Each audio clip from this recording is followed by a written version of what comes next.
এখান থেকে কে কতটুকু পানি নেবা সেটুকুতেই তোমার বাকি জীবনটা কাটাতে হবে। তার বাস্তব প্রমাণ আমি।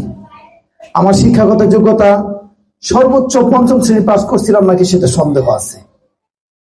আজকে যদি এসএসসি পাশের একটা সার্টিফিকেট আমার কাছে থাকতো, আমি কিন্তু একটা ছোট্ট একটা গার্মেন্টসে চাকরি করি, মোটামুটি বেশ ভালো একটা টাকা স্যালারি পাই।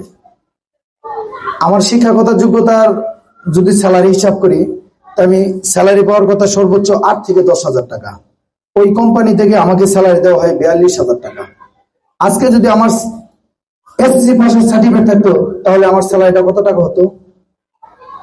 এই জিনিসটা চিন্তা ভাবনা করো যে তোমাদের আগামী দিনগুলো গড়তে হলে অবশ্যই তোমাকে তোমার শিক্ষাগত যোগ্যতার একটা সার্টিফিকেট প্রয়োজন আছে।